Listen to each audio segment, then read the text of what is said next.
Ini warung Mamah Dian. Saya mendengar informasi dari orang lain yang saksi. Dia saksi mata, ya. Saksi mata kejadiannya malam itu. Dia sedang nunggu di sini. Nah, ini toilet. Kamera toilet, ya. Toilet di sini.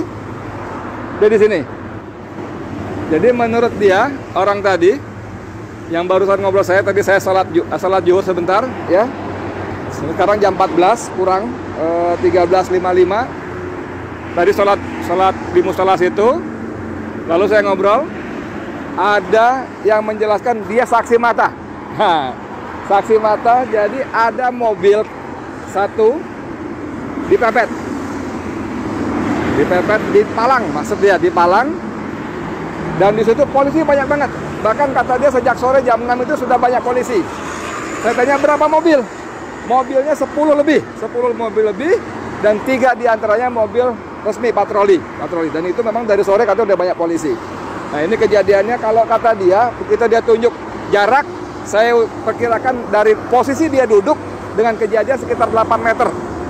8 meter. Jadi, kalau polisi mengatakan ada baku tembak-menembak, sekali lagi, si saksi mata tadi yang tidak ingin ditampilkan nama apalagi wajahnya, mengatakan cuma 2 kali.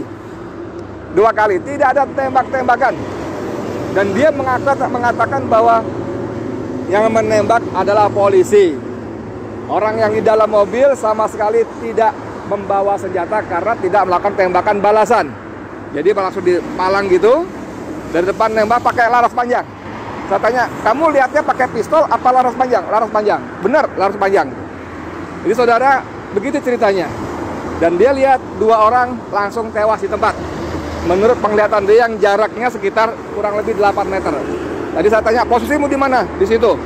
Dari duduk kamu dengan peristiwa yang terjadi berapa meter? 10 meter, mobil itu parkir? Oh enggak, sini lagi. Jadi mobil parkir, dia sebut jarak lebih depan lagi, jadi saya perkirakan sekitar 8 meter. 8 meter. Lalu polisi dia sebut langsung menembak ban kiri depan. Langsung nempel, dor. Ban kiri depan. Tujuannya supaya mobil tidak kabur. Nah saudara, kalau polisi menarasikan satu terjadi baku tembak, sekali lagi dari 2 dan narasumber lain yang saya hubungi tadi beberapa kali wawancara, tidak ada baku tembak. Seperti penjelasan dari Munarman, Sekretaris Umum FPI, tidak ada baku tembak. Tidak ada. 2 sumber pertama di depan tadi saya tanyakan juga cuma meninggal 2 kali tembakan. Sumber yang dekat lokasi sini, kamera, ya, dia ada di sini, kejadiannya sekitar di sini, juga cuma 2 kali tembakan. Tidak ada baku tembak. Yang kedua, dia memastikan tidak ada baku tembak karena yang di dalam mobil tidak membalas tembakan. Jadi tidak membawa senjata api. Tidak membawa senjata api. Tentang samurai segala macam, dia tidak berani memastikan bagaimana sesungguhnya ada atau tidak. Karena dia juga tidak boleh mendekat. Tapi dia menambahkan seperti keterangan sebelumnya, bahwa orang-orang sekitar sini yang datang mendekat memang diusir. Tidak boleh, menjauh. Ada teroris katanya. Bagaimana kondisi berikutnya? 2 orang ditembak. Lalu kira-kira ada datang ambulan. Saya tanya berapa jarak ketika terjadi tembak-menembak dengan ambulan, berapa menit? Setengah jam? Dia bilang ya kira-kira setengah jam. Mungkin ada yang telepon lalu ambulan datang. 2 mayat dibawa keluar, digotong, dibawa pergi ambulan. 4 orang lagi masih hidup, 1 terpinjang-pinjang kakinya. Tapi dia juga nggak memastikan apakah kena tembak atau tidak, tapi dikatakan terpinjang-pinjang. Itu dipindahkan dengan mobil lain, dibawa pergi entah kemana. Saudara sekalian, saya Edi Mulyadi dari lokasi kilometer 50 tol Jakarta Cikampek ingin memastikan bagaimana situasi sebenarnya. Apakah benar cerita dari versi polisi yang langsung disampaikan oleh Kapolda Metro Jaya Fadil Imran, atau versi FPI seperti disampaikan oleh Munarman dan Ketua Umum FPI Kiai Sobri Lubis. Walaupun lebih banyak Munarman yang menyampaikan. Jadi dari beberapa kejadian, beberapa keterangan saya sementara ini menyimpulkan bahwa informasi dari polisi tidak akurat. Saya tidak berani bilang bohong, tapi tidak akurat. Karena saya bicara dengan beberapa saksi mengatakan memang tidak ada baku tembak, tidak ada tembak menembak. Dan lagi memang walaupun kejadiannya sudah dini hari, ini jalur ini ramai, selalu ada saja mobil yang lewat. Dan seperti banyak kita temukan dalam grup-grup WA di media sosial, tidak ada garis polisi. Tidak ada garis polisi seperti yang diceritakan oleh narasumber saya tadi. Tidak ada garis polisi. Yang ada polisi yang mengusir orang-orang datang. Tidak ada garis polisi, tidak ada apa istilahnya olah TKP dan sebagainya, tidak ada. Tidak ada. Saudara sekalian, apa sesungguhnya terjadi?